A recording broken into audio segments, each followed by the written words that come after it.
Good afternoon, everyone, and welcome to today's webinar. Today's webinar is fully loaded with a lot of information for you, so I'm going to go ahead and start with introductions a little bit early, so that way Cheryl has all the time that she needs. Today's webinar is part 2. I'm going to go ahead and put day 1's webinar recording link in the chat in a second. Today's webinar is Admissions and Occupancy Day 2 with Cheryl Cosley. My name is Alyssa Atkins, and I am the Training Development Coordinator for the Native Learning Center, and today I will be your webinar facilitator. A quick disclaimer before we get started. This webinar provides a summary of fundamental concepts, requirements, and/or procedures within the allotted 90 minutes. The material discussed does not illustrate all possible scenarios that could be applicable. Also displayed here is our copyright infringement law. This is just a friendly reminder that the webinar presentation materials are protected by copyright, trademark, trade secret, and other intellectual property laws. Now, if you look at the screen, it should look similar to the graphic here. At the very top with the hand icon, you can raise hand, agree, disagree, applaud, laugh, step away.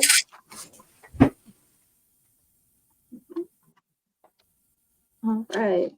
And now, if you look at the screen, to the bottom left, you'll see a pod that says Files. Here you will find any handouts or appendix items included in today's presentation. Please feel free to download a copy for yourself. Also, just hover over the item you want to download with your mouse, then click the arrow pointing downwards to download and save onto your device. Once the item is downloaded, it should appear in your device's download section. The second pod to the right, labeled Web Links, is where you will find our survey about today's webinar, along with the link to receive our weekly newsletter, connect with the Native Learning Center on LinkedIn, and any other links that will be seen throughout today's presentation. Finally, to the right of the screen, we have a chat pod available. This is how you will communicate with instructor and NLC staff. If you have any questions during the presentation, we welcome you to send them in by using the chat box. Cheryl will either answer them as she goes along or at the very end. So if you just want to put in your questions in the chat box, I will keep track of those and make sure to bring them up to her at the very end. Tech support issues should also be submitted here. Know that most can be solved by leaving and rejoining the meeting room. Let's all get the chat box going together now by typing in your name, where you're joining us from, your tribal affiliation, and your work and role in Indian country. It is now with the pleasure that I pass it off to Cheryl. Thank you very much. Welcome to Admissions and Occupancy Day 2. I apologize again, we ran late yesterday. Welcome and good afternoon. I just got done smudging, so got that done. Presentation again is courtesy of the Native Learning Center. Thank you very much for having us all. My information can be found at the beginning and the end of the PowerPoints. Should you ever need anything, please feel free to reach out to me, and I will try to answer you in a timely manner. Like the next 3 weeks I'm on the road, but I always, at nighttime I will try, on planes I try, so I do try to get back to anybody that needs help. My name is Cheryl Cosley. Again, my Anishinaabe name is Redbird Woman. I'm Loon Clan, and I come from the place of the Pike, Kino Shinkoning, in my language, which is the Bay Mills Indian Reservation. We're located at the top of Michigan. Our waters actually border Canada, and we're Ojibwe or Chippewa people.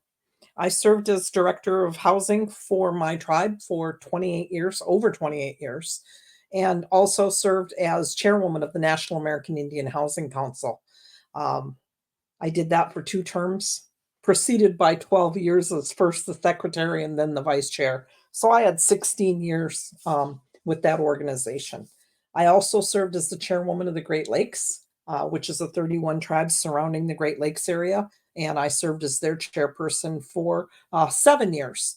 And I've been providing training and technical assistance for 5 years. I've always, my heart's been housing and our people. I've been privileged to be able to do that, and I continue to do that and like to help wherever I can. Been through, most of the places that you guys are from, sometime in that 30-some year span. I've been in the rancherias, I've been in the pueblos, I've been in the villages in Alaska, up and down both sides of the coast, so I know what our housing is like all over. That's one thing.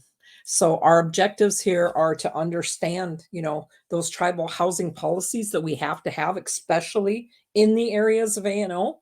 Learn what counts as income, how to calculate adjusted income, house payments, staffing requirements, intake, application process, um, the significance of maintaining complete and organized files. You're only as good as what you can pull up.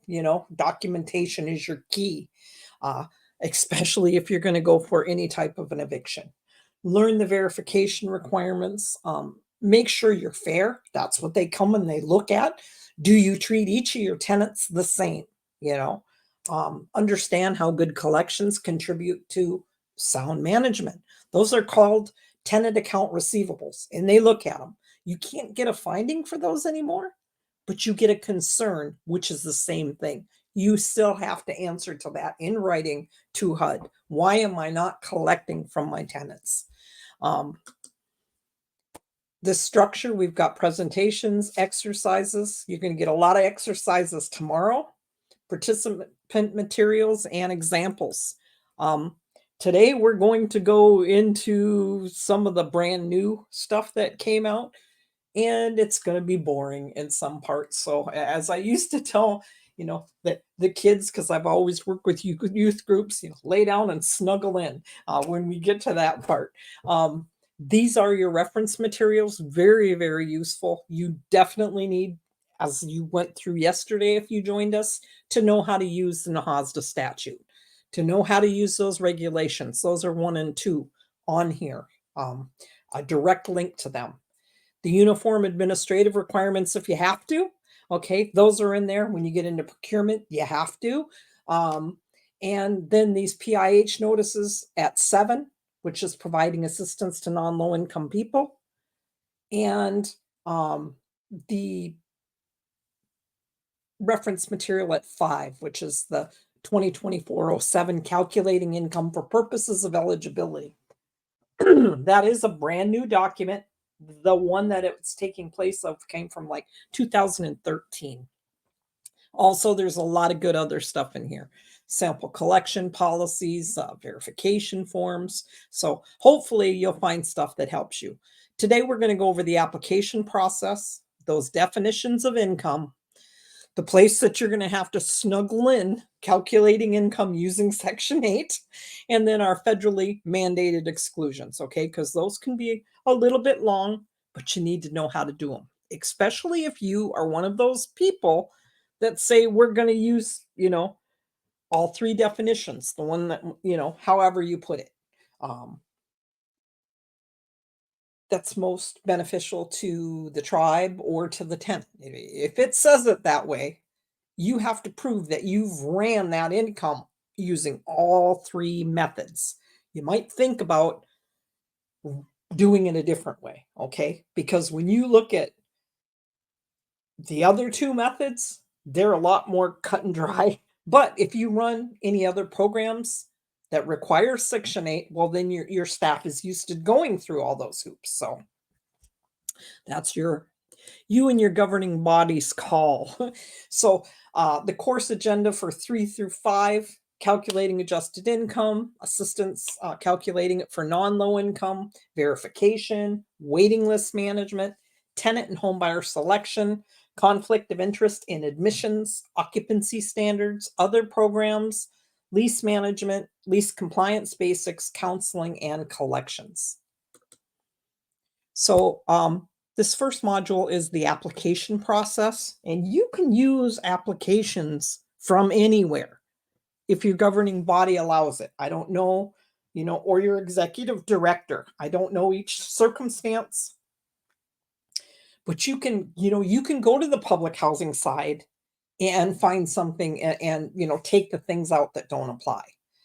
The better information you have, the better off you are. So that's up to you. Sometimes our applications aren't the best. There's some good samples out there. So as a recipient responsibility, your most important contributions is your correct determination of eligibility, the house payment, and other housing assistance. You got to have that correct information provided by the family. If you're the one doing this, find a HUD fraud warning, blow it up, and put it behind you.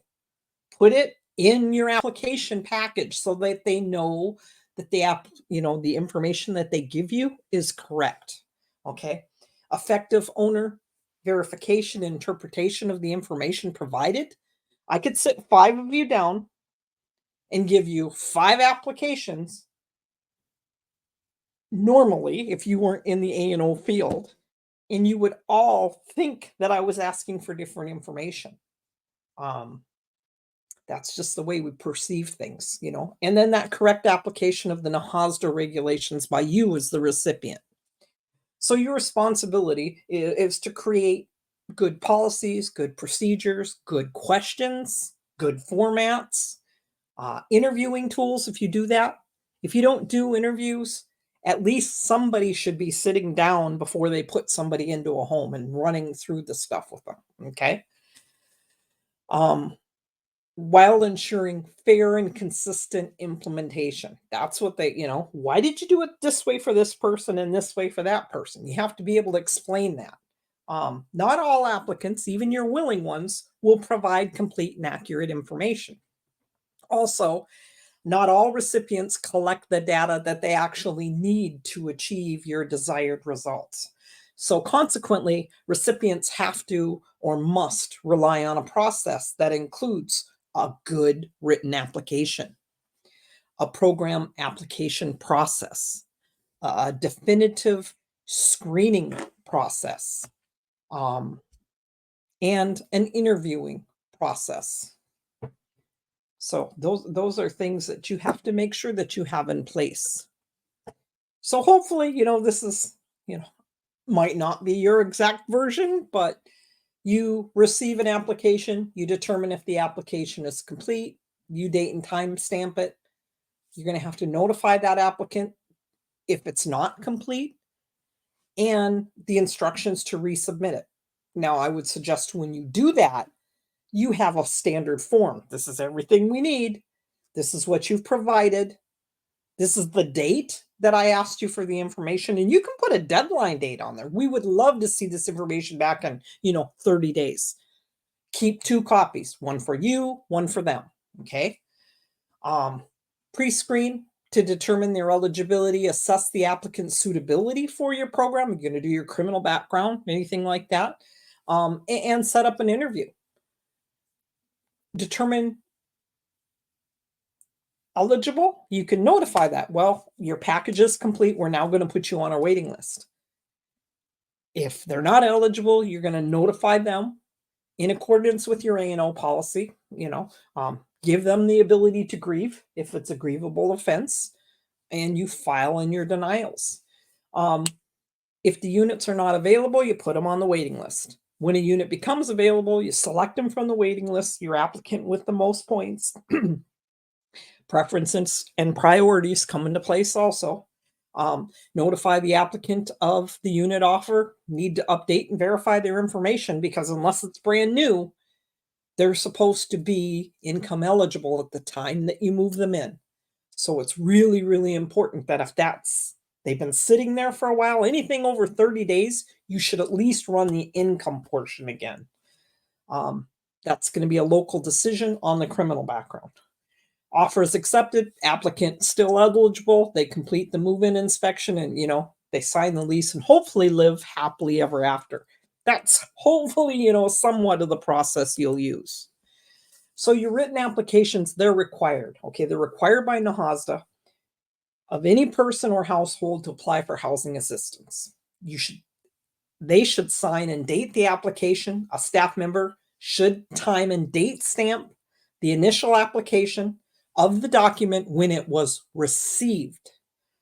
Unless your waiting list is closed, the staff should accept every application, process them to the extent necessary to determine eligibility, okay? And to make sure that they're complete. Prior to taking applications during periods, if you do close your waiting list, most people don't, consider maintaining an inquiry list of those households who are interested in receiving assistance. Now, one of the situations where I can see this is, you don't offer the mutual help program. Occasionally you go out and you build home ownership. That is, one of those circumstances where you could have an inquiry list. Somebody, would like to be, if you build any more home ownership, units, they would like to be on that waiting list. Make it clear that an inquiry does not constitute an application and does not determine the date and time for purposes of positioning on a waiting list. The application may be completed by either the applicant or by a member of the housing staff. Okay. The applicant must sign the application if assisted by one of your housing staff members. Okay.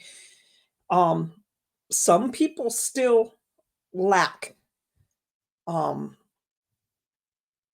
ability to read the English language real clearly. Okay. So you bring them in a private room. Okay, don't embarrass people. Don't, the person that does this should not be bougie. They shouldn't be condescending. This is a down earth staff member that walks through the application process with them in private to make sure that they understand, every step of that.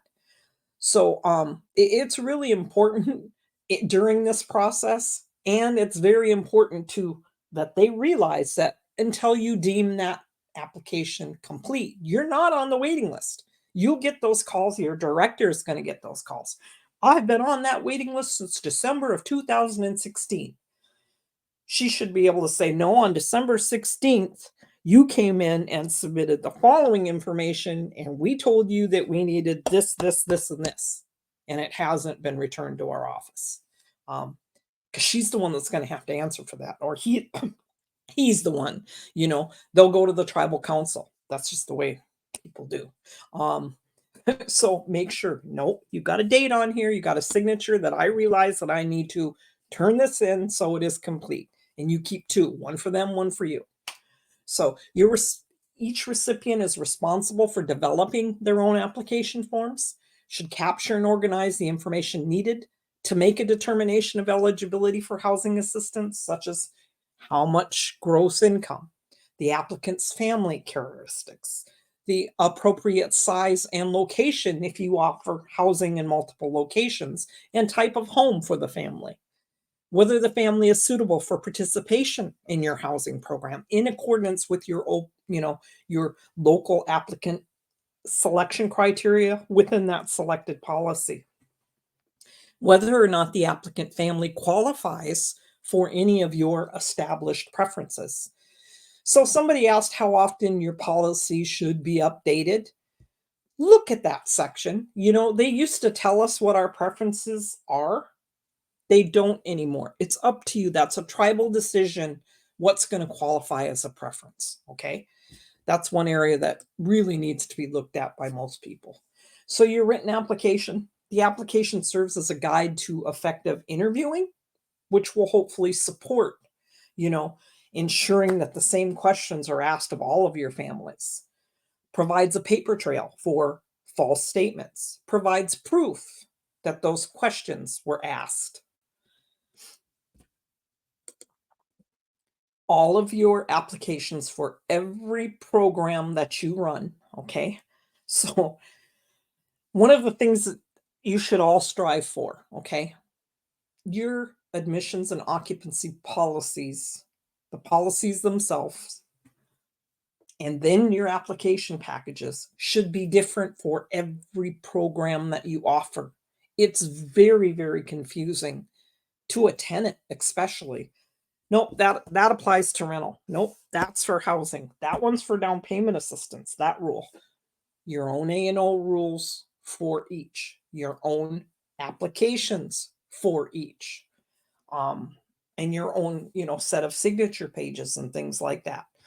But all of them, whether it be down payment assistance, whether it be rehab, whether it be rental, whether it be home ownership, all need to ask if a member of that household has a family or business relationship with an employee of your housing entity, or with your board, or with your tribal council, those decision makers. Okay. So your tenant application form, like I said, it can be whatever you and your governing body decide is best for your agency. It can be a 2-page one, it can be a 10-page one. The more information you have, the better off you are. This one actually asks, are any members of your household full-time students? Has any member of your household ever been convicted or plead guilty or been placed on probation for any crime? A lot of times they'll plea out, or take away where they don't get convicted of the crime. Somebody else higher up the chain does. But you still want to know if they were charged. Have you ever lived in subsidized housing, or do you have you in the past? Has your spouse or co-applicant ever been evicted or otherwise involuntary removed from rental housing due to fraud or non-payment of rent? Okay. You can ask those questions. Always have your attorneys look at them, your finished product before you put them out. Public assistance, unemployment benefits. How is your support received? This one is very, very in depth. It probably came from the public housing side. Zero income verification. Or are you or any other adult member of your household claiming zero income? Yes, no, and if yes, who? So asset information. Okay, so it depends, how good or how in depth you want to make that application. But you have to have a written application. They should be time and date stamped when they are received. They should be accepted and processed to determine eligibility. The staff should document all the communication with an applicant and removals from a waiting list. Okay, that one is huge. HUD will look for that during monitoring. Have you removed somebody from a waiting list, and why? You try your very best to get it in writing that they want to be removed from your waiting list. You can make a form, have it all made up. I put a blank thing on there and keep a copy of that, so whoever walks through the door or takes that phone call can email it back to them, or however. If not, you have to document it really, really well. Cheryl Cosley, removed John Doe off the waiting list at 2:22 on 6/4 of 24 because they're moving out of the state. And you put a signature on there, and then it goes in a file. And you keep it with proof, because they'll come through when they look at your waiting list and say, how come this person's no longer here? Or, so you got to have good documentation. So this is another form that is very, very handy, okay, for use. Date stamp here when the application was initially received, and then a second date stamp and signature when the application is determined complete. You use this date as the application date. Written notice to the applicant, okay, we notified them and told them it was complete and they're going on the waiting list. Or it was complete, incomplete, or they are ineligible. Okay, that's what you put on that particular, and that goes on to the application. The reason you do that is because I've been in places where the application in a tribal office situation, this is a smaller pueblo, they don't even get back to the housing department. They don't get past the front desk person. So they sure can't determine that application is complete. They have no idea, but their date and time stamping it the time that they received it. That's why you almost need that 2-step process. One, here we got it on this date. This is the date that it was deemed complete. This is the date that you go on to the waiting list. Okay. So your eligibility screening for eligibility involves consideration of numerous factors, such as program requirements, income restrictions, established preferences, and many of those factors can be locally determined. A written eligibility policy provides specific guidance regarding procedures for determining eligibility of your tribal members or other federally recognized natives. So eligibility screening, some of the areas examined: criminal background checks, landlord references, program specific requirements. Okay. If it's a home ownership, you want them to have a little bit better credit than going into a rental. Eligible family and individual composition, tribal enrollment documentation, conflict of interest, relationship to your housing entity decision makers or staff, social security numbers, birth certificates, marriage license or divorce decrees, credit worthiness, principal residence, ability to enter into a contract. Are they 17? Do you allow people under the age of 18? Rental use and maintenance history, habits and practices, verification timeframes, employment stability, previously assisted applicant, and whether they have an outstanding debt. We would not even take an application for any program that we offered if the person applying owed the housing authority money. Pay off your first debt and then we'll talk about it. You know, you don't want to start somebody off in the hole. We run a business, you know. So different programs have different processes. The application process is going to depend on the type of assistance you're going to offer. Remember, in all cases, you must first determine their income eligibility if it's HUD money, if it's $1 of HUD money. Okay. That's, you know, sometimes where there's a little bit of confusion. $1 of NAHASDA money makes it a NAHASDA project, basically. So the tribe could have been the one that built the houses with COVID funds, okay? But if it's you administering that project and you're not taking the maintenance and the director and anybody touching that stuff, all of their salary is coming from NAHASDA. It's a NAHASDA house. You have to be careful there. So your data collection focuses solely on gathering information from your families. Your interviewer asks all questions pertaining to eligibility, and they document the answer to each question. So your interviewer shall evaluate that information and documents provided by the family on that application, and they make that determination of what they think needs to be verified. Determines whether the family has to provide any additional documents or information, and resolves any discrepancies between the family's statements and any other verification. So interviewing is a large component to that. If you have somebody on your staff that can conduct an interview with your applicants, it really can be helpful. So I live in the Upper Peninsula of Michigan. Some say the, you know, should be its own separate state.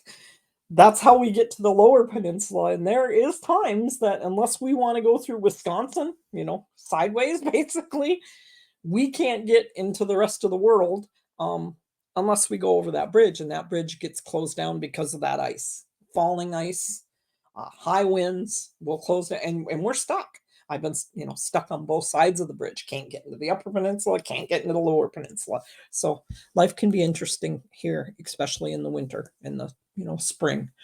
So no matter how expertly designed, you know, the questions posed on your application is going to be, like I said earlier, interpreted differently by different applicants. To ensure that completeness and accuracy, your application review should be supported with staff and applicant interviews if you can. It is one of the most important skills in your housing process when it's performed effectively, and it can either encourage or discourage compliance, okay? Cooperation and honest disclosure. Good interviewers have to possess people, data collection, and analysis skills. Additionally, they have to demonstrate that genuine interest in the family and their circumstances. Like I said, you don't put the bougie, stuck up members of the staff in that position. This is the down to earth.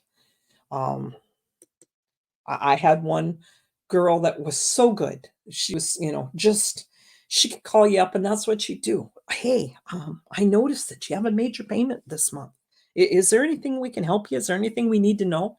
She could call you and you could feel that she was trying to help rather than, you didn't make your payment again. We're going to give you a late payment. And, that's the kind of person you want in certain positions. So your pre-interview, your interviewer sets the tone, builds the trust, uses a checklist, okay, just to make sure they go through and get everything to establish your ground rules for that interview. So some of the interviewing tips, there is, first of all, no regulatory requirement for a face-to-face interview. It depends on if you have somebody competent enough to do it and enough staff. Okay, there's some places, I've seen places that have 2 employees. It's kind of hard. When I started, I think I had 2 and me, so there was 3 of us when I first started, years and years ago. I did everything. I went on a maintenance call, for Pete's sake. So if the recipient does not interview family in person, completeness of that application and that reexamination form is critical to income and rent determinations. So your application or even a reexamination. So when you go and you recertify, that form is generally used for a template for an interview. Ask every question on the form. Make sure all the questions are answered. Don't put NA. Make sure the form is signed and dated by the staff and a family representative. You use global open-ended questions to get explanations. Who do you work for? What do you do? Where do you work? Are you off the reservation 20 miles away? How do you? Why? Do you often get overtime? Use closed questions to get specifics. Do you work Monday through Friday, except on, holidays? Is it how much, how many, how often do you get overtime? Things like that. Probing questions to get additional information about an interview, clarifying, resolving any discrepancies. What do you mean by? Could you explain how say you get 36 hours a week, but you've got 4 pay stubs here for 40? Help me understand this. How do you? Do you decide how long you're going to work, or does your boss? Probing questions are truly relevant when there are conflicting statements or documentation provided by that family. An example could be that the report shows that the family's been employed for the last 2 quarters, and the family says, no, we haven't been employed. We have no unemployment or no employment. Well, can you tell me why they're showing that you got 8 weeks of pay here? So what questions would you ask? And that would be it. Can you tell me why Human Resources says that you have this? That's another thing. If your tribe is your biggest employer where you are, establish those relationships with Human Resources. We could get information on, 3/4 of our tenants immediately. Bang, right over the fax machine, right through an email. Can you tell me, are they working? How much money are they making? How long have they been there? We had a standard, and they knew what we wanted after a while. There's some agencies you need to develop really, really good relationships with, and it helps you. The BIA is another one to work with your leases. Avoid multiple questions. Okay, you don't say, do you have checking savings account or any investments in an IRA? You have to go through each of them individually. Don't give them a way out. You got to give them a chance to think about it and answer. Do you have a checking account? Do you have a savings account? Any type of investment? You got an IRA, CDs, anything like that. And avoid those leading questions. You don't have any income, do you? Everything's the same as last year, right? You go in slower, do you have any income? Anybody pick up any other work? Are you selling artwork, jewelry, anything like that? Do you have any changes at all since last year in the income coming in? You expand a little bit on that. Use those mirror questions. Reflect or restate, that response. Reflect or restate a scenario. The purposes of mirroring or reflecting what an individual has said is to obtain that confirmation or that opportunity to make that correction. Well, I'm sorry. Yeah, we do work 40 hours a week. Clarification and amplification. Okay.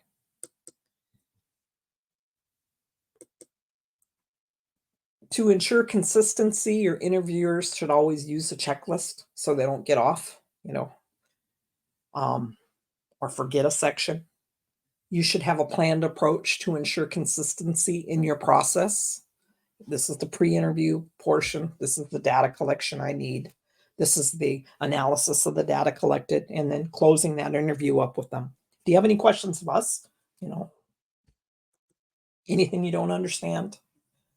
So your data collection focuses solely on gathering information from the family. Your interviewer is going to ask all the questions pertaining to eligibility, documents the answers to each question. When you go to close it, you're going to review the forms with your family, obtain consent forms, remind them, hey, when Joey turns 18 in a couple of months, he has to come in and sign this consent form for me, okay? Provides family with written instructions about any further information or documents they have to provide. Tell them, I've got this here. I've got another copy if you should need it in your file. Answer any questions that they could have and provide any information the family may need to understand program rules and requirements. So one way of remembering the important purposes of an interview is by using that acronym CAVE, okay? The interview plays an essential role in the collection of complete information, the analysis of the information to determine verification requirements, to resolve any kind of discrepancy, the verification of that information, and the education of your applicants and the tenants of what's required and how your program works. Effective intake results in the selection of tenants who will likely comply with your lease, hopefully follow your program requirements, appreciate the housing assistance provided. Poor intake results basically in the admission of problem tenants and ultimately higher costs to you as a recipient. So, my girl in the background, do we stop? Exercise 1. True or false? Application should be date stamped when received.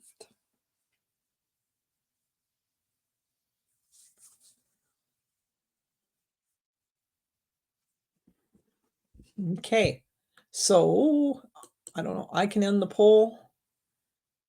Everybody said true. That is true. But you should also have that second one when it's considered complete. Okay, you should have two in there. Which of the following information should be included on the application? The family characteristics, the family's contact information, the family's tax return, all of the above, A and B only.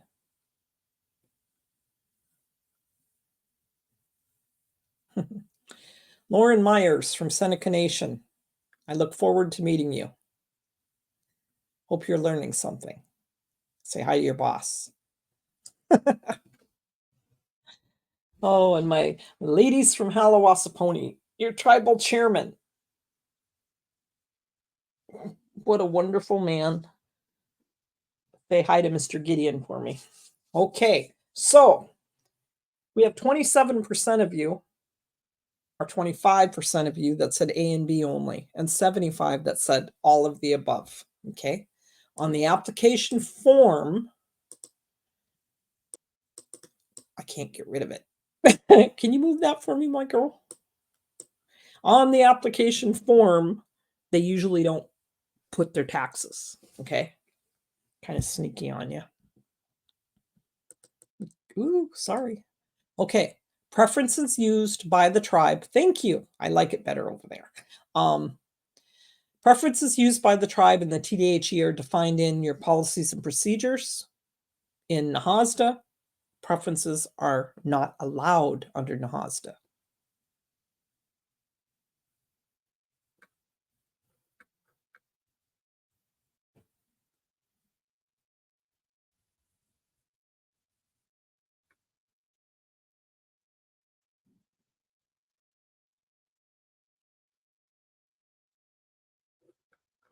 Okay. Yes, they are defined within your policies and procedures. Okay. We are allowed to give preferences under NAHASDA, unlike other types. True or false, interviews are required under NAHASDA.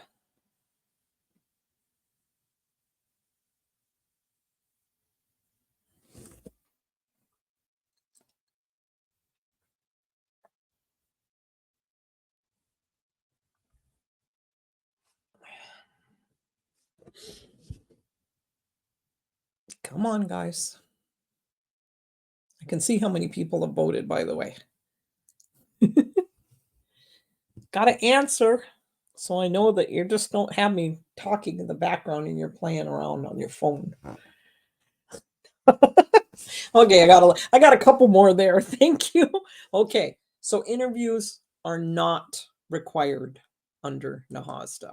It's up to you if you have the resources, if you have the staff. Okay. Alicia, no, tax forms don't have to be when they're submitting it. Okay, you're gonna look for everything else, and then you're gonna ask for their submission of income. Okay, so determining income eligibility. So we're going to hopefully learn the definitions of income allowed by NAHASDA, apply rules to calculate gross annual income, understanding what income is included and excluded, whose income counts, apply income limits to determine income eligibility, learn to use program guidance on calculating annual income for purposes of eligibility under NAHASDA. So when the family is low income, at the following times. Okay, for rental housing, it's the time of the family's initial occupancy. If it's a contract to purchase existing housing, it's at the time of purchase. If it's a lease purchase agreement for existing housing or new construction, it's at the time your agreement is signed. If it's a contract to purchase housing to be constructed, it's at the time the contract is signed.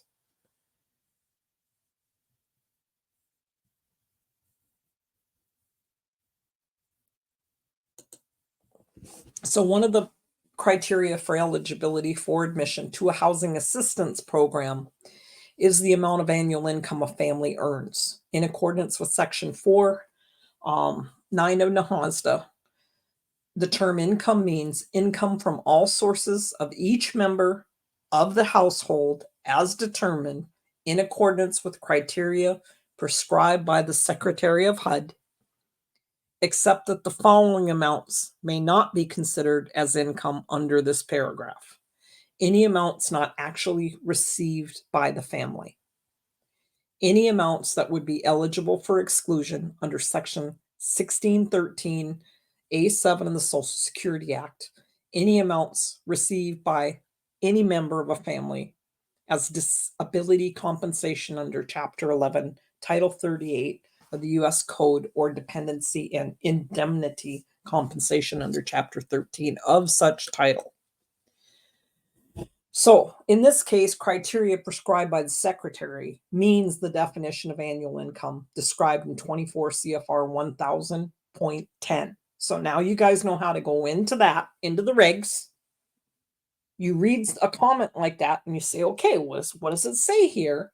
This is where I would hope you pull open the regs and go to 1010 and see what it says. Okay, that's how you become better at knowing those rules in and out. When somebody can question you or questions you, you can say no, right here in the federal, especially your board of commissioners or your tribal council. When it comes to over income members, especially, okay, or they have this type of income, how come you don't count it? because it says right here that I don't. So the HUD Section 8 definition of annual income, the U.S. Census method, and the IRS method.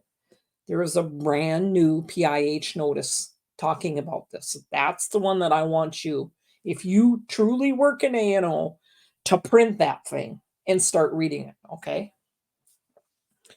Calculating annual income for the purposes of eligibility under NAHASDA is the guidance that explains those options.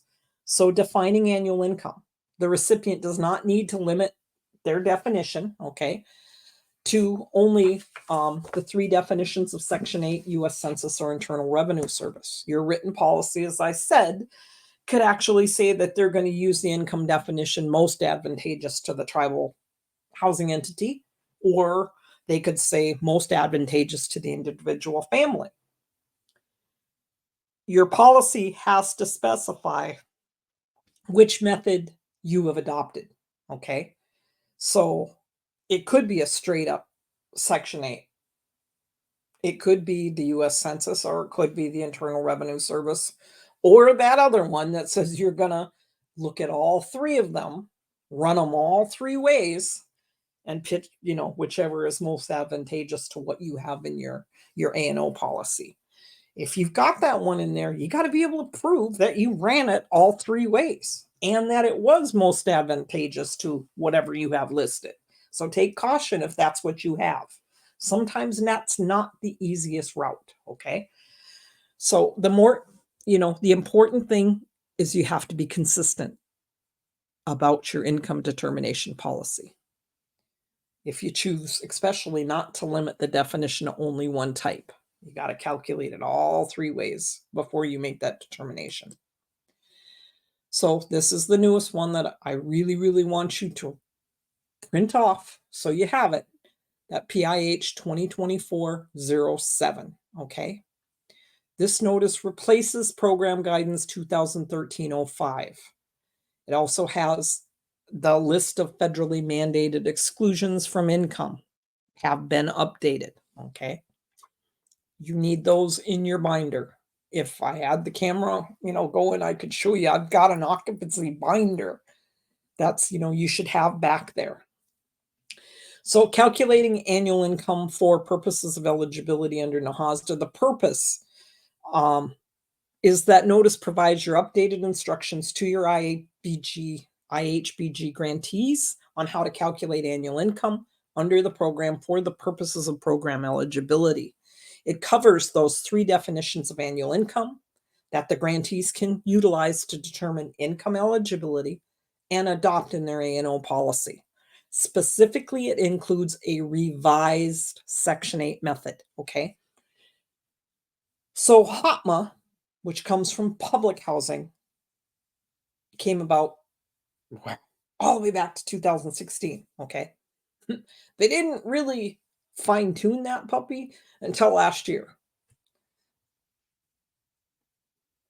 Public housing was given until December of 2025 to implement that.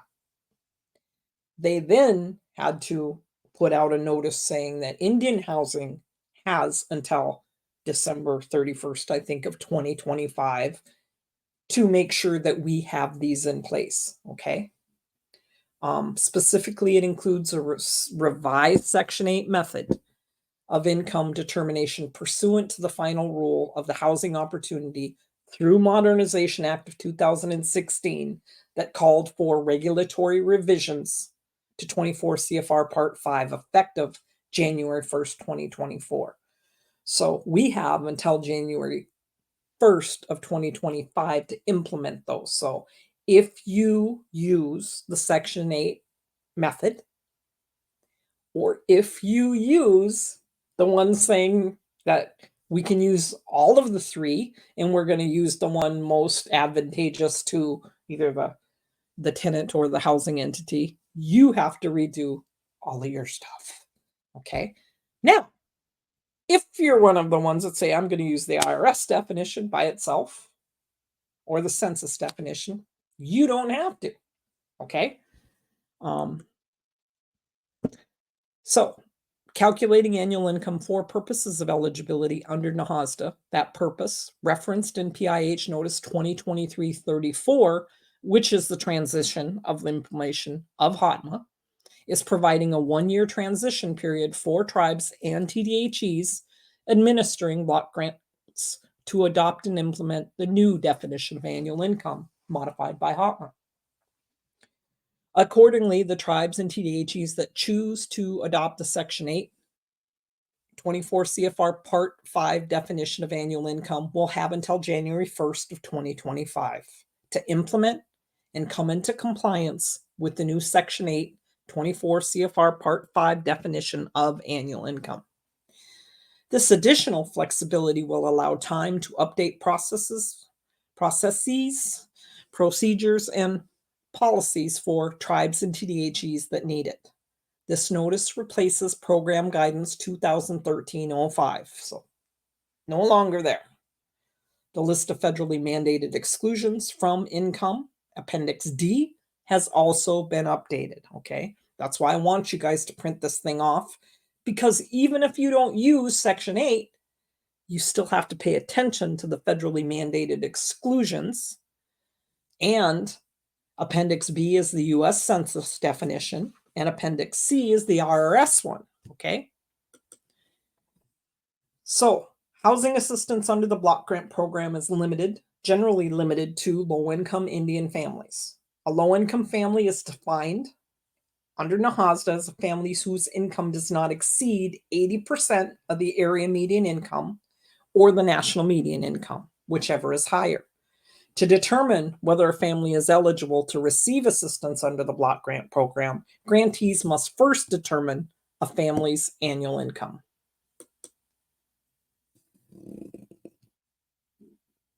The PIH number under that was listed, Lisa, and it's in the modules there. It is your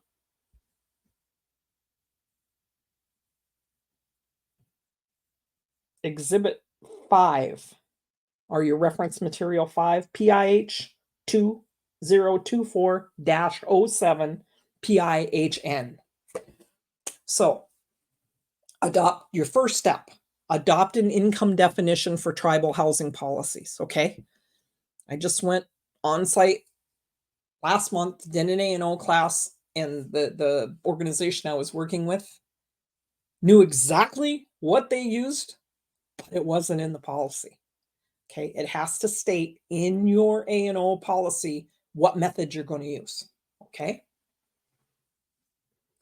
The regulations at 24 CFR 1010 provide grantees with the options to choose any one of the following three definitions. Okay. Appendix A, the Section 8 income definition contains the updated Section 8 definition of annual income, effective January 1st, 2024. IHBG grantees that utilize Section 8 method of income calculation need to make your required amendments to your admissions and occupancy policies prior to that compliance date of January 1st of 2025. Okay, so we should be seeing more guidance hopefully come out. I was asked today to go teach next month to teach on this subject, but I'm going to be in Alaska. So I had to say, I'm sorry, I can't, but yes, I am learning about HOTMA right now, so it's on HUD's mind. They know that we have to get ready. So although we will discuss each method separately, okay, the method typically used prior to the enactment of NAHASDA was the Section 8 definition of income. And that's because they use it for so many other programs, okay?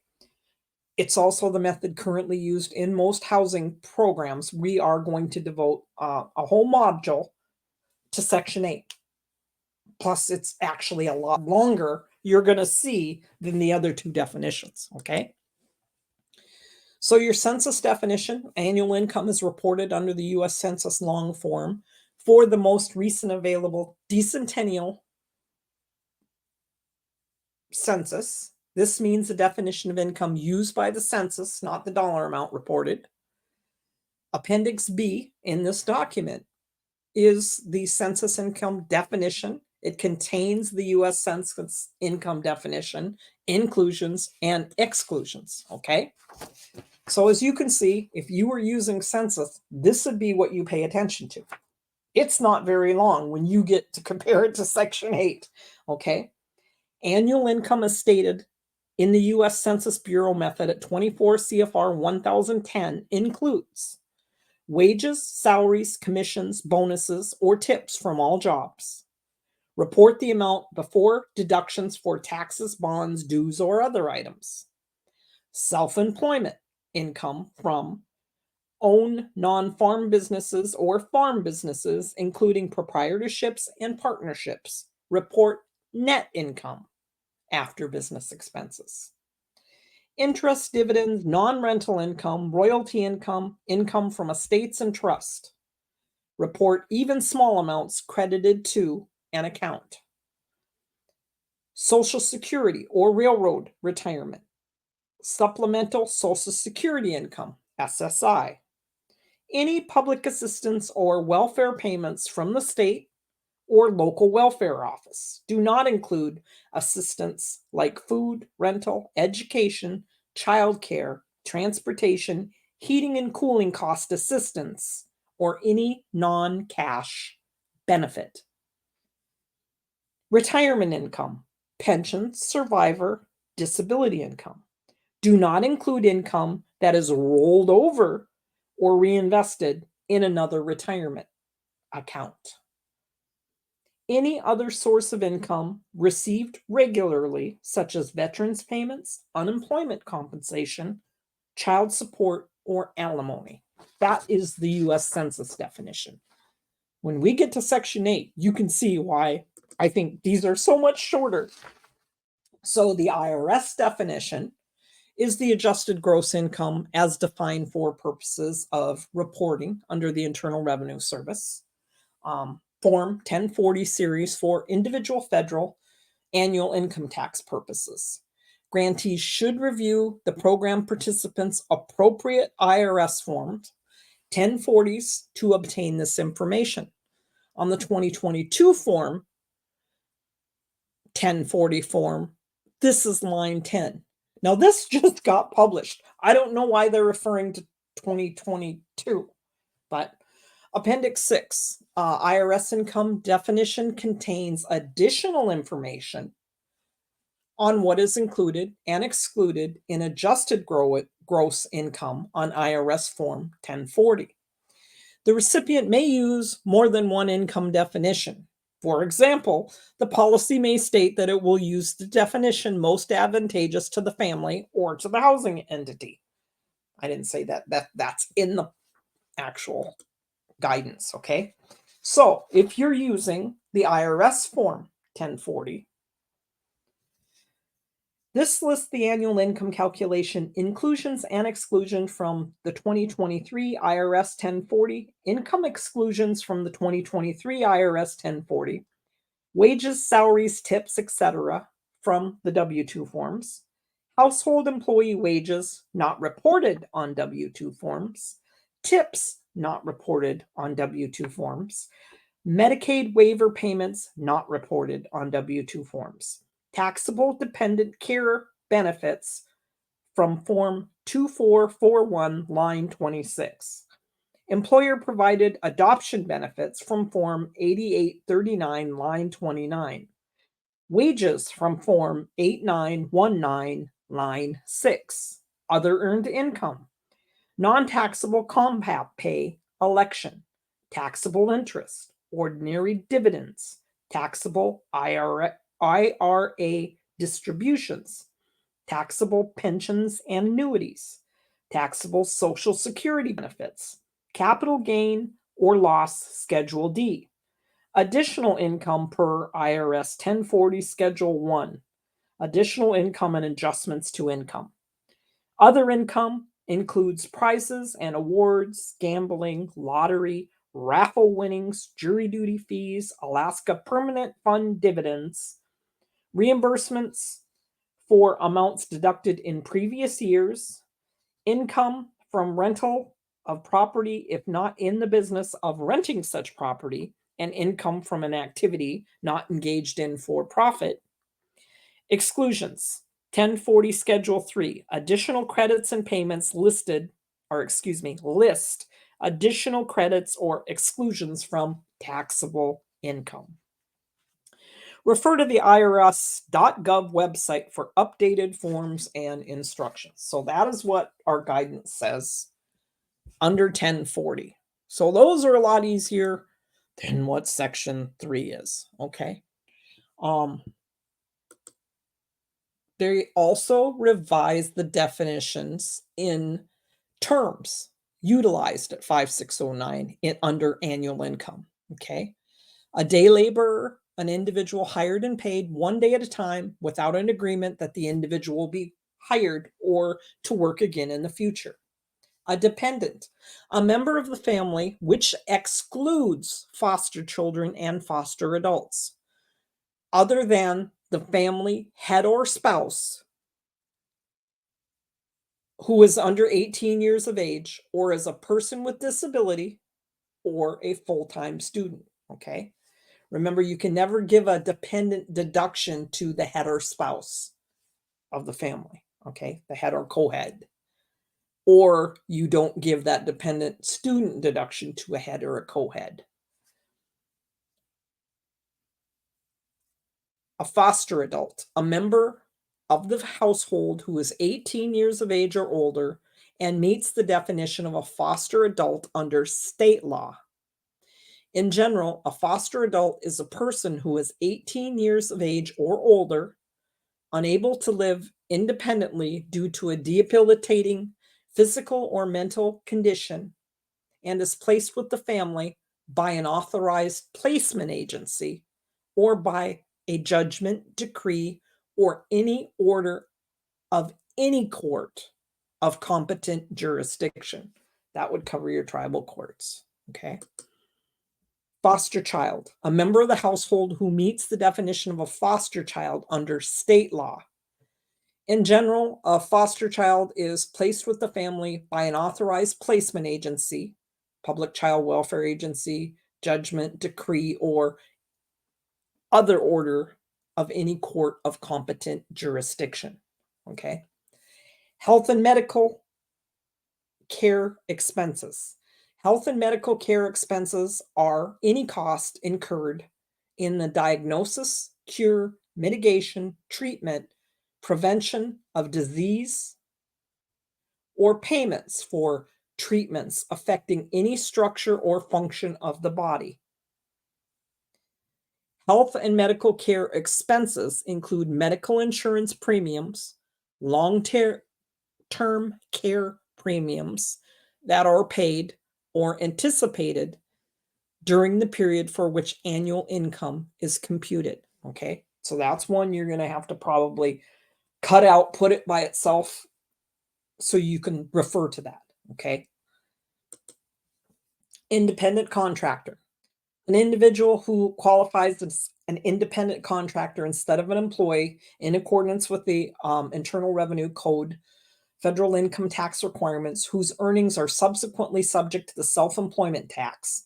In general, an individual is an independent contractor if the payer has the right to control or direct only the result of the work and not what will be done and how it will be done.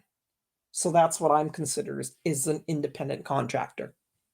Minor, a member of the family other than the head of the family or the spouse or co-head who is under 18 years of age, okay?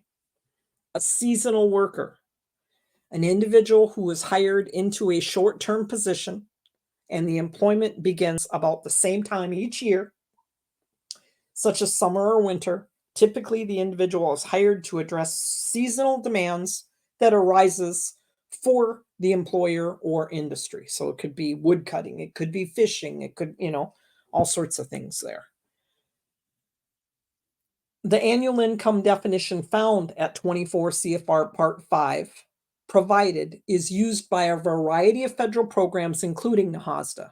Annual income is used to determine program eligibility, and in some programs, the level of assistance the household will receive.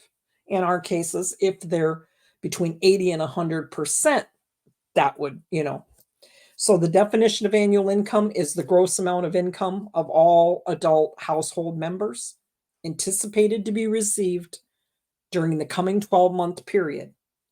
Each of the italicized phrases in this definition listed on the next slide is key to understanding the requirements for calculating annual income. Gross amounts. For those types of income counted, gross amounts before any deductions have been taken are used. Income of all adult household members. The definition of annual income contains income, inclusions, types of income to be counted, and exclusions, types of income that are not considered. Anticipated to be received. The Part 5 annual income definition is used to determine eligibility and the amount of federal assistance a household can receive. A recipient must, therefore, use the household's expected ability to pay rather than the past earnings when estimating housing assistance needs. So, whose income to count? You look at your NAHASDA references, the definitions of income, how to calculate income, and calculating income for eligibility.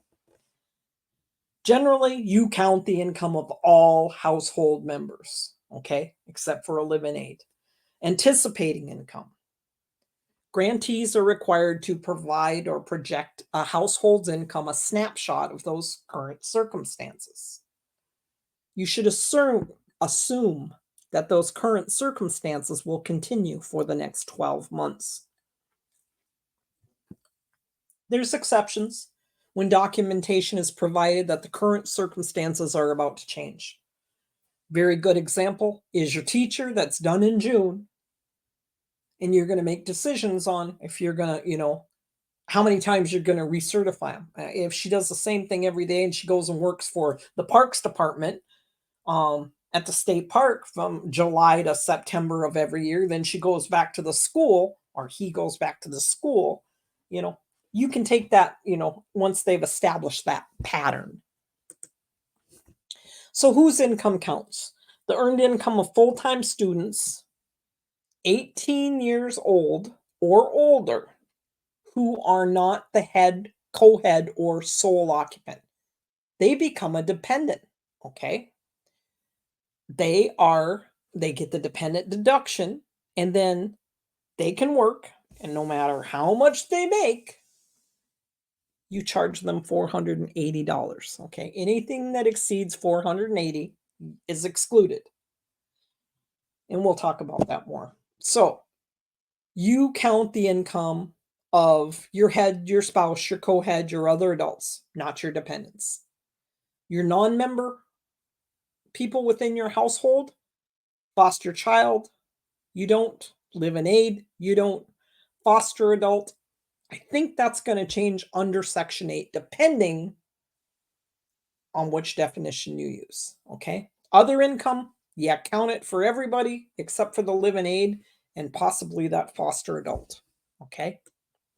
So knowing whose income to count is important. In which income to count, it's demonstrated in the upcoming chart, which summarizes whose income generally counts under Section 8 for purposes of calculating household income from NAHASDA assistance.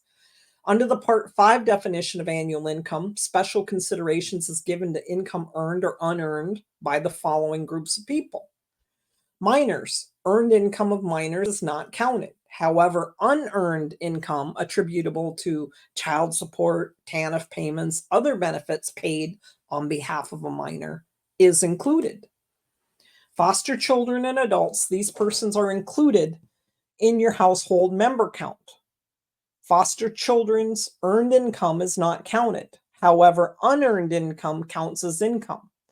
Foster adult earned and unearned income counts as income. So we have to make sure when we get into the Section 8, it's going to depend on what definition you use, okay? Or if it's the one using all three. Live-in aids. If a household includes a paid live-in aid, whether paid by the household or social service program, the income of the live-in aid, regardless of the source, is not counted. Persons with disabilities, during the annual recertification of a household's income, recipients are required to exclude from annual income certain increases in the income of a disabled member of a qualified family residing in a NAHASDA assisted housing or receiving NAHASDA tenant-based rental assistance. Adults living away from home, if you count them as a member of the household in determining that household size to compare to those income limits, you're going to have to count that income, okay? But as long as they are not the head, co-head, or sole occupant, it's only the first 480 again of that student's income has to be counted. Okay. To count the adult student as a household member, the adult student would need to be verified as a dependent. Okay. This is where it gets dicey. Usually on your parents' tax return. Additionally, student status should be verified with documentation in the file. You should have a student verification form. The reason I say dicey is my son, my college student son, right now works 2 jobs and goes to college. He learned probably at the age of 17. I wasn't living, I've got my own mortgage and all of that. He learned that he made a lot more money if he could file his own taxes. That might be the circumstance of your tenants. It depends. So, temporarily absent household members, the income of a temporarily absent household member is counted in the definition of annual income. Okay, they're away dredging. They're away working on a boat or working, wherever. You have to count that if they're built into that household size. Okay.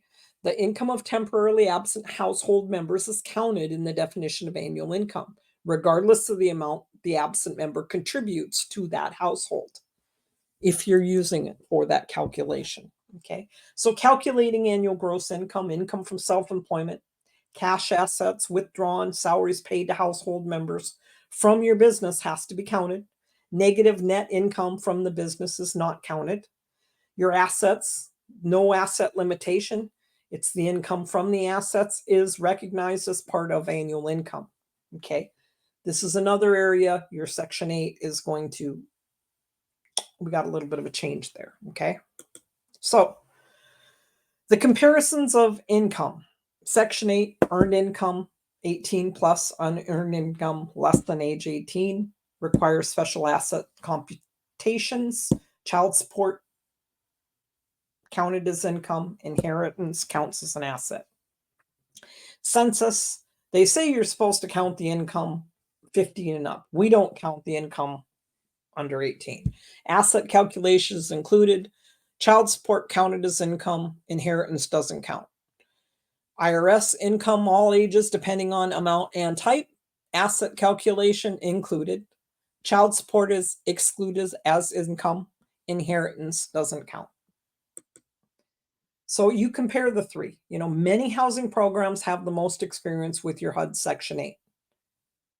Many have developed administrative procedures and forms based on those rules and those requirements. The HUD Section 8 has been, that definition used for many years in various HUD programs. Section 8, public housing. The HUD Section 8 definition is also used in your tax credit program, low-income housing tax credits, which is often used in combination with our block grant funding in our rental housing projects. That's why a lot of people use that Section 8, or a lot of tribes.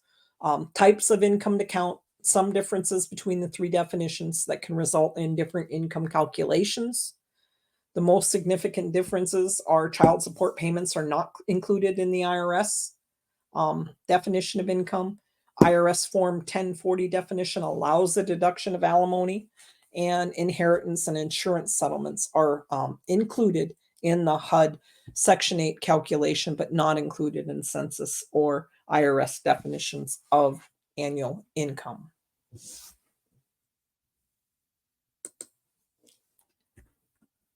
So treatment of assets.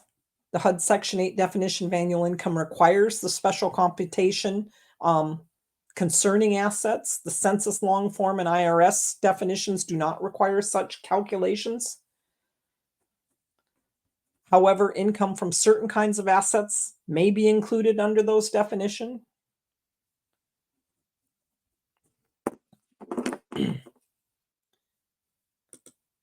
So we have a question. Definitions of annual income. A family has been determined eligible for a lease purchase agreement. The NAHASDA regulations describe when does housing qualify as affordable housing under NAHASDA. According to 1147, when would the family occupying the unit need to qualify as low income?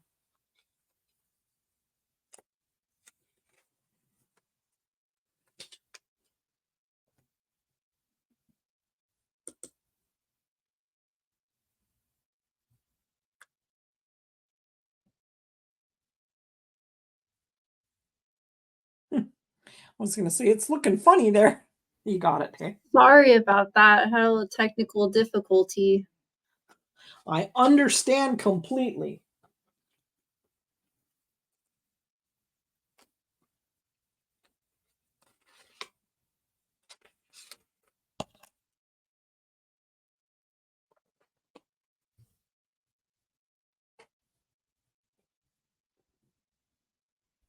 So if you want to close the poll,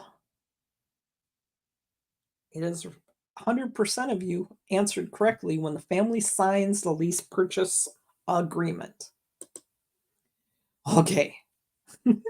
This is when we get to snuggle in, guys. Calculating income using Section 8. So the objectives here are to understand what income is included and excluded and whose income counts. Apply the income limits to determine the eligibility. Learn to use program guidance on calculating annual income for purposes of eligibility under NAHASDA. The gross amount of income for all adult household members anticipated to be received during the upcoming 12-month period. The gross amount before deductions are taken, income exclusions, inclusions, types of income to be counted, exclusions, types of income not to be considered. Anticipated income, that projection of earnings over the next 12 months. Examples of income included when calculating total gross income: employment, Social Security, TANF, tribal general assistance, alimony, child support, Alaska Corporation, dividends, recurring gifts, unemployment benefits, workers' comp, permanent fund dividend, per capita payments from gaming activities. Okay. There is an exclusion for per cap from tribal trust lands. Okay. It's $2,000 per individual exclusion. Now, has to be derived from a trust land settlement. So my tribe has one of those. So the first 2,000 of my income, but we never get close until you're in your 80s, basically, to hit the 2,000 mark when we get that dividend.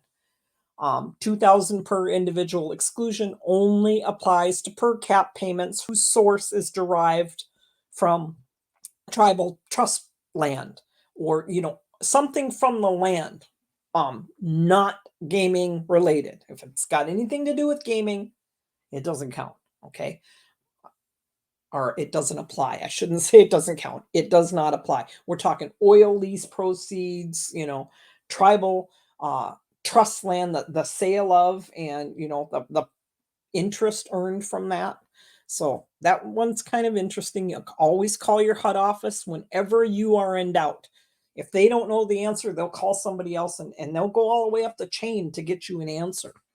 So your income exclusions, examples of income excluded when calculating household gross income: food stamps, Section 8 rental assistance, foster care payments, hostile fire to military, student financial aid, recurring payments paid directly to a child care provider by a person not living in the home. Amounts specifically excluded by any other federal statute. I'm going to leave that because we're going to go through this. So examples of income excluded: veterans benefits excluded from income from NAHASDA program eligibility.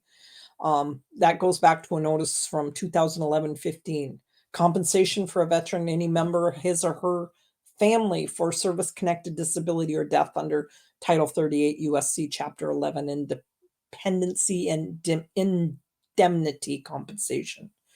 For service-connected deaths under Title 38 USC Chapter 13 is excluded from the calculation of income for determining program eligibility under NAHASDA. So your types of income to count: a comprehensive list of income that is included and excluded from calculations of annual income under Part 5 is updated by HUD when changes are made by Congress.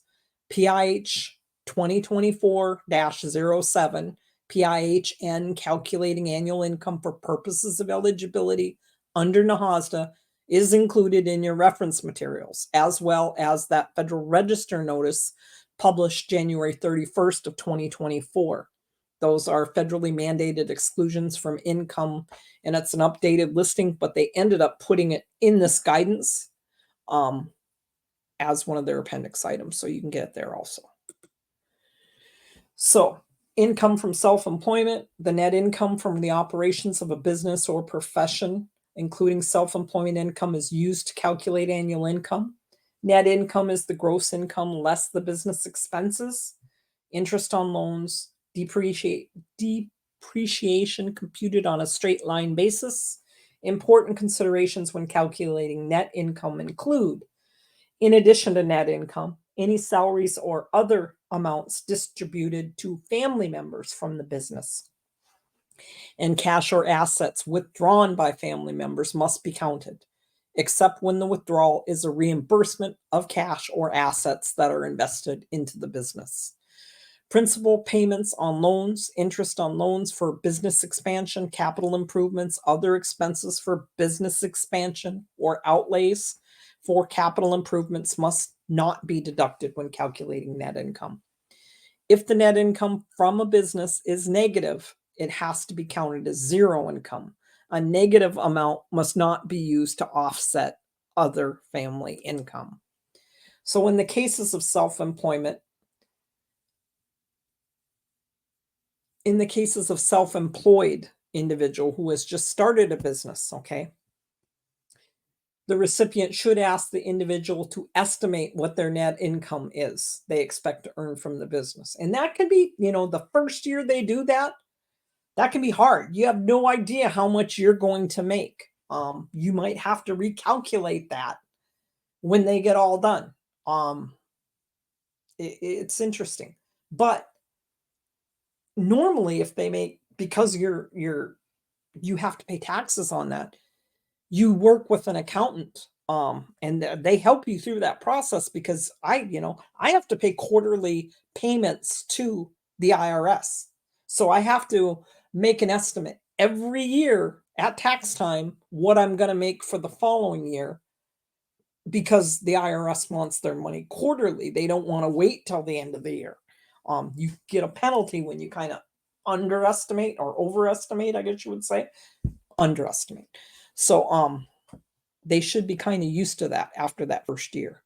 You might need to assist the individual in making that determination by asking them how much they expect to make, the expenses of the business, they're expecting to have over the next 12 months. So make sure you look at your reference materials. Review the attachments to the program guidance, calculating income for eligibility, Section 8 definition of income, and federally mandated exclusions. So this is it, okay?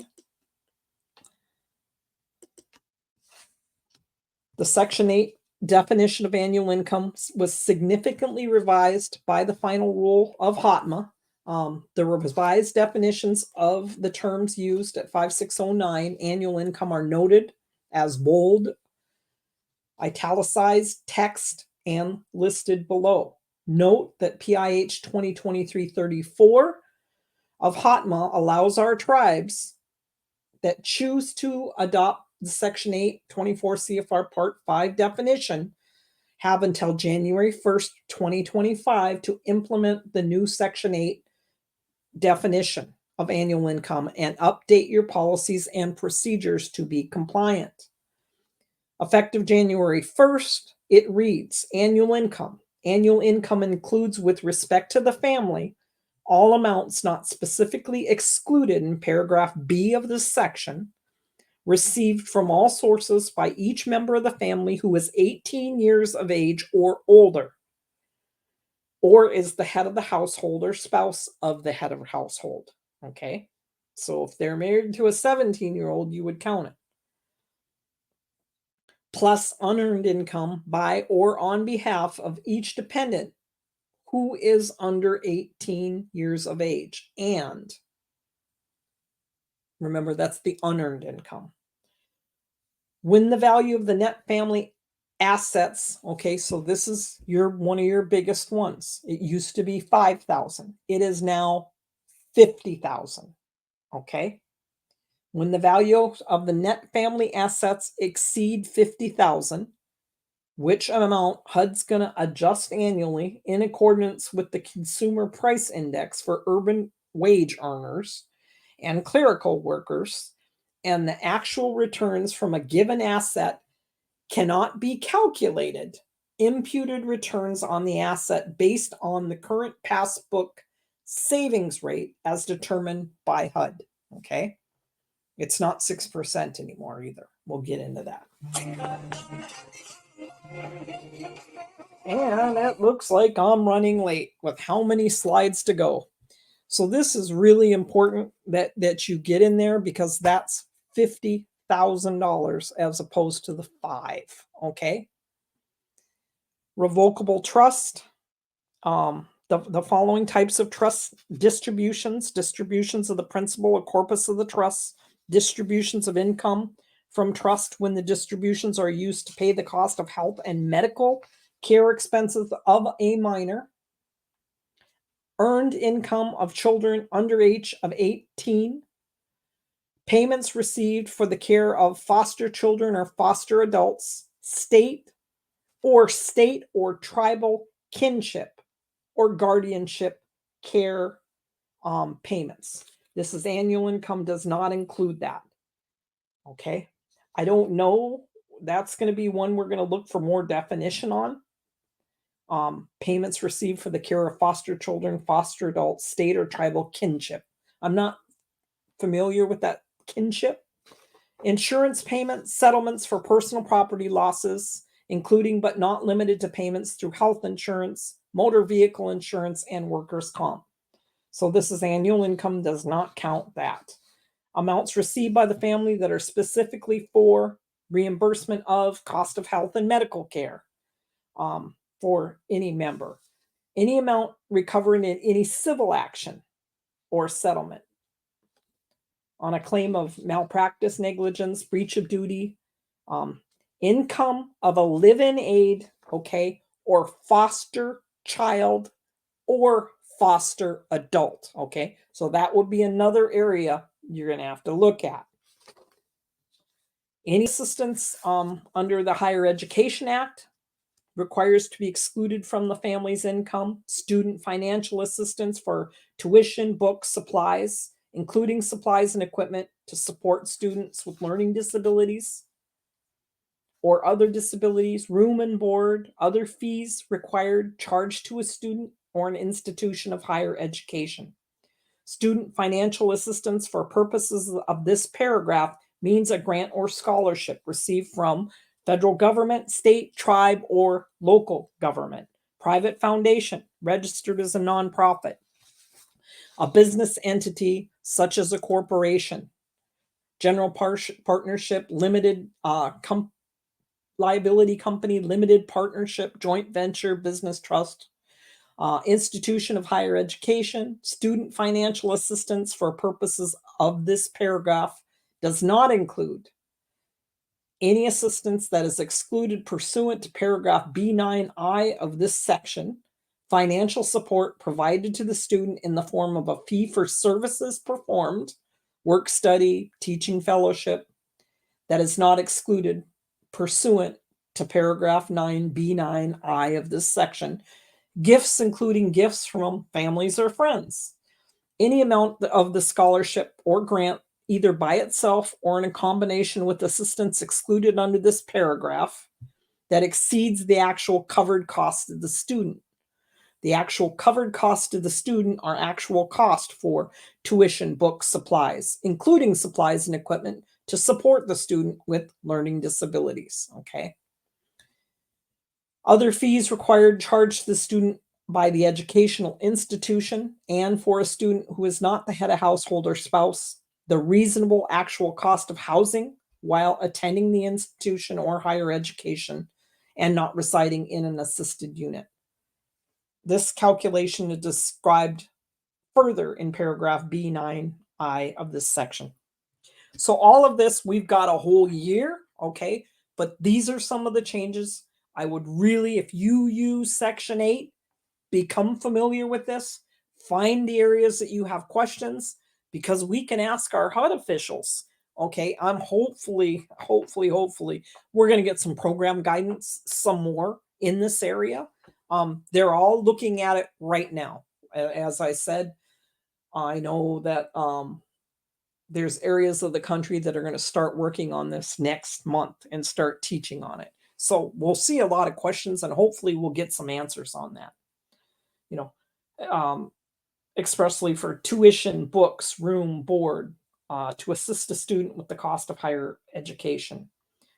Expressly to assist a student who is not the head of household or spouse with their reasonable and actual cost. You know, so that goes all. There's a huge section all the way into the next page on students. Okay.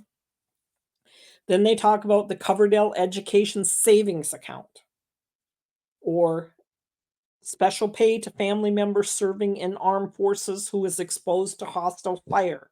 So it goes all the way through this. Become familiar with it. As I said, we would have to snuggle down for a couple hours to get through this portion.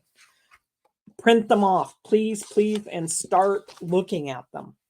Adoption assistance payments, earned income of dependent full-time in excess of the amount of deduction for the dependent. So it is quite lengthy. Non-occurring income, so please become very, very familiar with this if you can. Absorb as much as you can. Make another copy and highlight it and look for those questions in the future. So then comes that, huge federally mandated exclusions from annual income. And that one is now updated. And I know that I'm late because it takes a lot to get through here. So following is the list of benefits currently qualifying as an income exclusion. Okay, so I've got the Federal Register notice in your reference materials, as well as this document with this Appendix D in it. The value of allotment, this one's a lot easier to understand and comprehend at first glance. It's the allotment provided for food stamps. It's payments including supportive services for reimbursement and out-of-pocket for volunteers under the Domestic Volunteer Service Act. Certain payments received under your Alaska Native settlement. Income derived from certain submarginal lands of the U.S. that is held in trust for certain Indian tribes. Payments or allowances from the Department of Health and Human Services. You don't count that low-income housing energy assistance program. Okay. Income derived from the disposition of funds to the Grand River Band of Ottawa Indians. So if you're in the state of Michigan, like I am, you would pay attention to that because Grand River is close. I believe Seneca's listed in here. This is the one that I fall under. The first 2,000 of per capita shares received from judgment funds awarded by the Indian Claims Commission of the U.S. Claims Court, the interest of individual Indians in trust or restricted lands, including the first 2,000 per year. Okay, so it's not a one-time 2,000, it's per year. Income received by individual Indians from funds derived from interests held in such trust or restricted land. Does not include proceeds of gaming. Okay, that's very gaming per caps or general funds or whatever you call them can't be excluded here. So you're going to have to look at if a tribal member receives a Form 1099 miscellaneous income from the tribe for reporting Indian gaming profits. This does not qualify under this provision. So payments received from the Title V of the Older Americans Act, amounts of student financial assistance, payments received from the Agent Orange settlement, payments received from the Maine Indian Claims Settlement. So if you're in Maine, that's one you're going to become familiar with. Value of any child care provided or arranged. Or any amount received as payment for such care or reimbursement for cost incurred under the Child Care and Development Block Grant Act. Earned income tax credit refund payments received after January 1st of 91. Okay. The amount of any refund or advance payment with respect to a refundable credit issued under the Internal Revenue Code is excluded from income. Payments by the Indian Claims Commission for the Yakima and the Apache Mescalero. Allowances, earnings, and payments to the America Corp participants. Allowances paid to Vietnam veterans born with spina bifida. Any amount of crime victim compensation under the Victims' Crime Act. Allowance, earnings, and payments to individuals participating in programs under the Workforce Investment Act. Any amount received under the Richard B. Russell School Lunch Act. Seneca Nation, payments, funds, or distributions authorized, established, directed by the Seneca Nation Settlement Act of 1990. So you're going to have to ask your boss-in-law and your legal department about that for those in the audience from Seneca. Payments from any deferred U.S. Department of Veterans Affairs disability benefits that are received in a lump sum amount or in prospective monthly amounts. So if you come across any of this and you don't understand it, you call your HUD office and you say, I'm having trouble with this section. Can you please provide clarification? And that's what they're there for. They'll look it up. They'll go right up the chain to help you find that. Okay.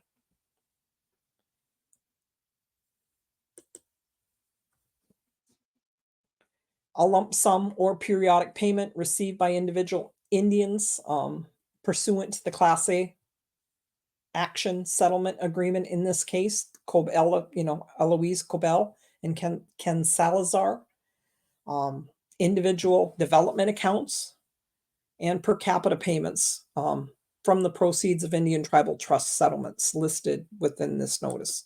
So you're going to have to go through every one of those and make sure that you understand them. Keep a copy of this in your binder by itself. Label it federally mandated exclusions from annual income. Okay. Social Security income, certain rules that assist in determining the correct monthly amount when calculating the income from Social Security benefits. You usually use the monthly amount before the Medicare amount is deducted, use the monthly amount after the adjustments for past overpayments, use the monthly amount with the expected cost of living adjustment, the COLA included, if the COLA has been announced at the time you're qualifying your individual. COLA is usually announced in October. Your benefits can be delivered to recipients via direct deposit or debit MasterCard. This creates a scenario where you would count the income being received from Social Security and count the balance of the cards as an asset. You're not double counting because you would only count the interest being earned on that card balance, if any, just as you would count the interest on any Social Security funds that have been deposited in an interest-bearing checking or savings account. Alimony and child support that has been awarded by the court must be counted unless that person that's designated to receive those payments can demonstrate that they're not receiving the payments and they've taken legal action. So they need to go, to your tribal court or whatever and say, I'm trying to get this money. He's not paying me. and you, if the recipient has a court order, is not receiving any payments or all the payments, if they don't take the step to go get the money, you have to count it like they are.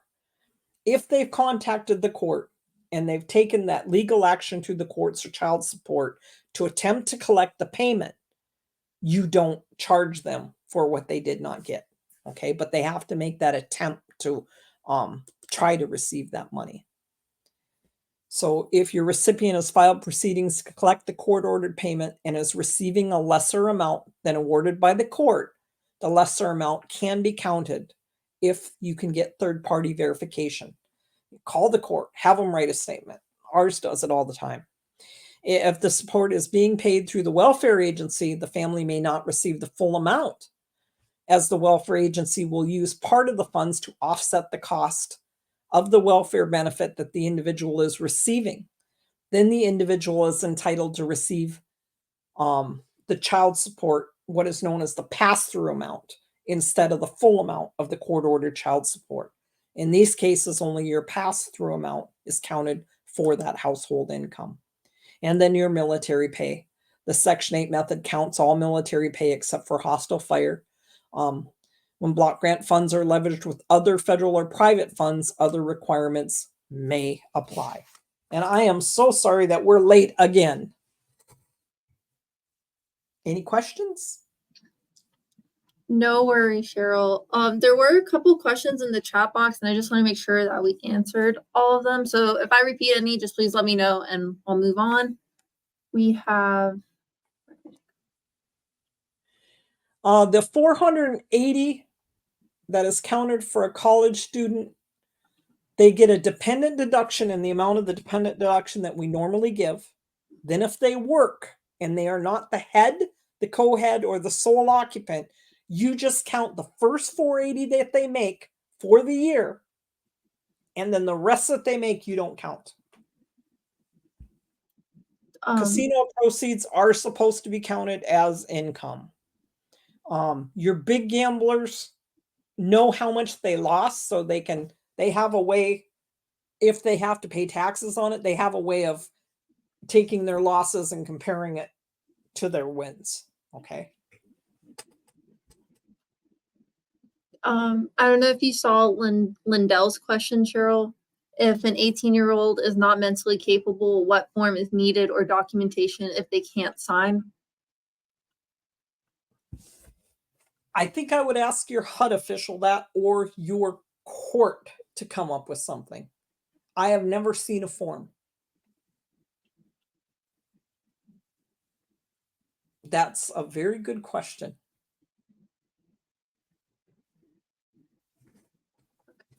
And I saw you answer the question with the 480. Yep, I did. And I see Claudia's about from Comanche. How do you calculate? You know, that's like somebody, that's almost like you use for a zero income. It's really, really hard. You just have to tell them, okay, so where I come from, we have Indian fishermen, and their money that they make is treaty related. So they don't have to file taxes on it. Okay, they don't pay Social Security, they don't pay taxes. So it would get to the point where they would come in and they'd say, I'm going to make this much this year. And you have to pretty much take their word. But I would like, okay, come on now, Scott, if you were only making that amount of money, you would be working at McDonald's. Let's be a little bit more reasonable. You know, that's what you have to do with them. Okay, but that's truly what happens. You have to take their word, but you tell them, because you don't really know. It's almost like, well, it is. It's like your own privately owned business. What they claim. Do they claim anything on their taxes? You know, it becomes interesting.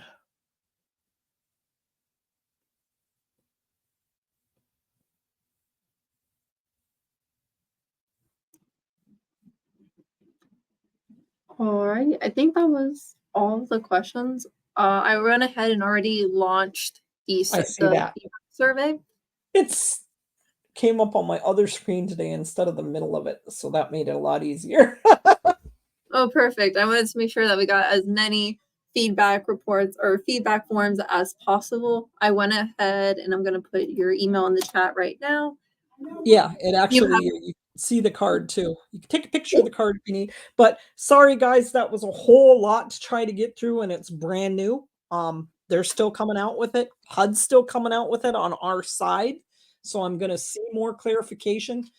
But we'll get into the assets, I think, tomorrow or the next day. And that'll show you one of the big changes there under Section 8. But you have to try to just pull it down and absorb it as best you can. Circle the things, questions that you have for HUD. And tomorrow there's a lot of questions. It's going to be very interactive as far as that goes. And I hope that I didn't bore you too terribly badly. And thank you, Andrea L. George. I don't know who you are, but you're doing pretty good answering in the background for me. No, Cheryl, your presentation is absolutely incredible and the information is absolutely helpful. And hopefully we'll have everyone back tomorrow. But if not, all of the webinars are being recorded and are going to be posted the day after that they are completed. So if you would like if you can't find the link, by all means, please reach out and I'd be more than happy to help send it to you. Thank you, guys. Have a great night. Yakima. It figures. I knew Tim very well from there. One of your prior EDs, Tim Foster. Yakima is very well ran.